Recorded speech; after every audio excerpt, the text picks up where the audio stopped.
क्या आप जानते हैं, हर माँ अपने बच्चों की लंबी आयु, सुख समृद्धि और निरोगी जीवन के लिए कौन सा व्रत करती है?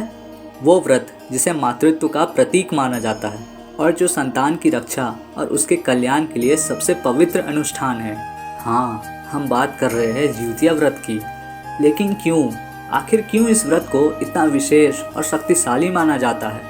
दरअसल इस व्रत को करने वाली माताएं न केवल अपने बच्चों की रक्षा के लिए संकल्प लेती है, बल्कि यह व्रत संतान सुख, लंबी उम्र और जीवन की हर कठिनाई से बचाने का आशीर्वाद भी देता है। सरल शब्दों में कहें तो जिउतिया व्रत केवल एक धार्मिक परंपरा नहीं, बल्कि यह माँ की ममता, त्याग और भक्ति का सबसे सुंदर स्वरूप है।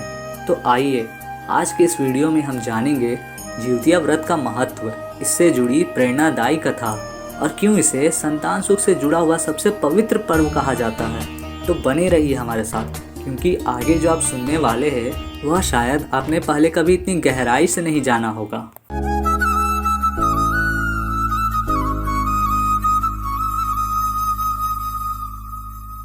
जिउतिया व्रत को संतान की लंबी उम्र और सुख समृद्धि का पर्व कहा जाता है।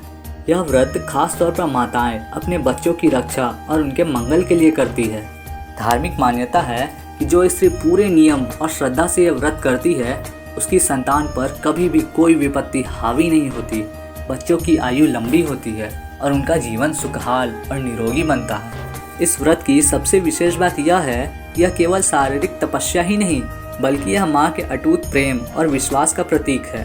कहा जाता है कि जिउतिया व्रत करने से संतान को अकाल मृत्यु से बचाव मिलता है, जीवन के संकट और कठिनाइयाँ दूर होती है, परिवार में सुख शांति और समृद्धि बनी रहती है। माँ और बच्चे के बीच आध्यात्मिक संबंध और भी गहरा हो जाता है। यानी जिउतिया व्रत केवल परंपरा नहीं, बल्कि यह वह आध्यात्मिक कवच है जो संतान को हर संकट से सुरक्षित रखता है।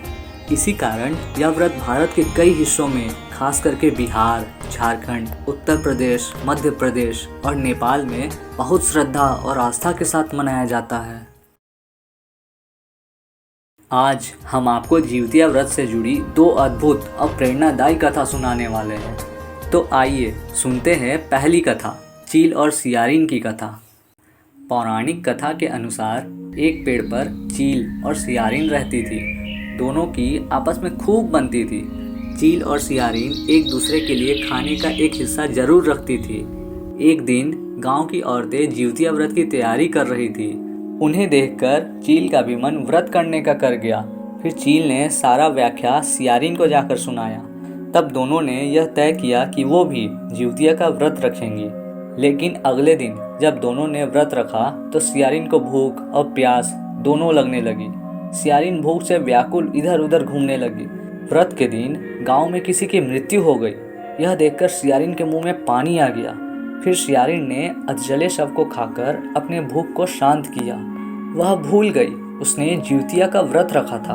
वहीं चील ने पूरी निष्ठा और मन से जिउतिया का व्रत और पारण किया। अगले जन्म में दोनों मनुष्य रूप में राजकुमारी बनकर सगी बहनें हुई। सियारिन बड़ी बहन हुई और उसकी शादी एक राजकुमार से हुई। चील छोटी बहन हुई, उसकी शादी उसी राज्य के मंत्री पुत्र से हुई। बाद में दोनों राजा और मंत्री बने। छोटी बहन ने 7 बेटों को जन्म दिया। वहीं बड़ी बहन के बच्चे जन्म लेते ही मर जाते। ऐसे में अपनी बहन को सुखी और खुश देखकर बड़ी बहन अंदर ही अंदर से जलने लगी और उसने राजा से कहकर छोटी बहन के 7 बेटों को मरवा दिया और 7 बेटों के सिर कटवाकर उसने छोटी बहन के घर भिजवा दिया। यह सब देखकर भगवान जिउतवाहन ने मिट्टी से 7 भाइयों के सिर बनाए और सभी के सिरों को उसके धड़ से जोड़कर उस पर अमृत छिड़क कर उन्हें जीवित कर दिया। वहीं जो कटे सिर बड़ी बहन ने भेजे थे वो सब फल में बदल गए। अपनी बहन से रोने की आवाज़ न सुनकर बड़ी बहन व्याकुल हो उठी और वहाँ सारा माजरा जानने पहुँच गई। वहाँ सबको जिंदा देखकर वह आश्चर्य में आ गई और बेहोश हो गई। और फिर जब उसे होश आया तो उसने अपनी छोटी बहन को सारी बात कही। कहते हैं कि तब छोटी बहन ने उसे पिछले जन्म की सारी बातें बताईं और ये सब सुनकर बड़ी बहन को अपनी गलती का पश्चाताप होने लगा। इसके बाद छोटी बहन बड़ी बहन को उसी पेड़ के पास ले गई और भगवान जिउतवाहन की कृपा से उसे भी सारी बातें याद आ गई। इससे बड़ी बहन जो सियारिन थी उसे इतनी दुख हुई कि उसकी मौत उसी पेड़ के पास हो गई। राजा को जब इस बात की जानकारी मिली तब उन्होंने सियारिन का दाह संस्कार उसी पेड़ के पास कर दिया।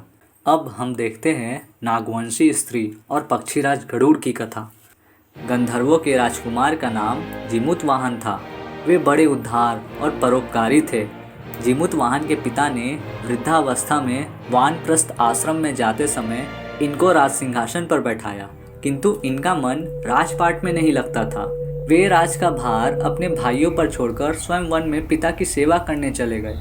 एक दिन जब वन में भ्रमण करते हुए जिमुतवाहन काफ़ी आगे चले गए तब उन्हें एक वृद्धा विलाप करते हुए दिखी।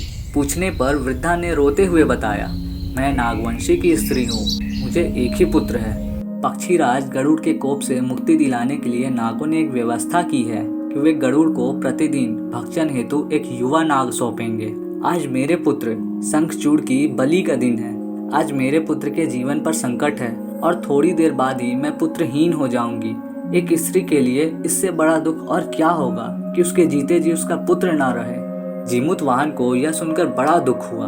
उन्होंने उस वृद्धा को आश्वस्त करते हुए कहा, डरो मत, मैं तुम्हारे पुत्र के प्राणों की रक्षा करूंगा। आज उसके स्थान पर मैं स्वयं अपने आप को उसके लाल कपड़े से ढककर वध्यशिला पर लेटूंगा ताकि गरुड़ मुझे खा जाए और तुम्हारा पुत्र बच जाए। इतना कहकर जिमुतवाहन ने शंखचूड़ के हाथ से वह लाल कपड़ा ले लिया और वे उसे लपेटकर गरुड़ को बलि देने के लिए चुनी गई वध्यशिला पर लेट गए। नियत समय पर गरुड़ बड़े वेग से आए और वे लाल कपड़े में ढके जिमुतवाहन को पंजे में दबोचकर पहाड़ के शिखर पर जाकर बैठ गए। गरुड़ ने अपनी कठोर चोंच का प्रहार किया और जिमुतवाहन के शरीर से मांस का बड़ा हिस्सा नोच लिया। इसकी पीड़ा से जिमुतवाहन के आंखों में आंसू बह निकले और वह दर्द से कहारने लगे। अपने पंजे में जकड़े प्राणी की आंखों में आंसू और मुंह से कराह सुनकर गरुड़ बड़े आश्चर्य में पड़ गए, क्योंकि ऐसा पहले कभी नहीं हुआ था। उन्होंने जिमुतवाहन से उनका परिचय पूछा। जिमुतवाहन ने सारा किस्सा कह सुनाया कि कैसे एक स्त्री के पुत्र की रक्षा के लिए वह स्वयं प्राण देने आए हैं। आप मुझे खाकर भूख शांत करें। गरुड़ उनकी बहादुरी और दूसरे के प्राण रक्षा के लिए स्वयं का बलिदान देने की हिम्मत से बहुत प्रभावित हुए। उन्हें स्वयं पर पछतावा होने लगा। वह सोचने लगे कि एक यह मनुष्य है जो दूसरे के पुत्र की रक्षा के लिए स्वयं की बलि दे रहा है, और एक मैं हूँ जो देवों के संरक्षण में हूँ किंतु दूसरों की संतान की बलि ले रहा हूँ। उन्होंने जिमुतवाहन को मुक्त कर दिया।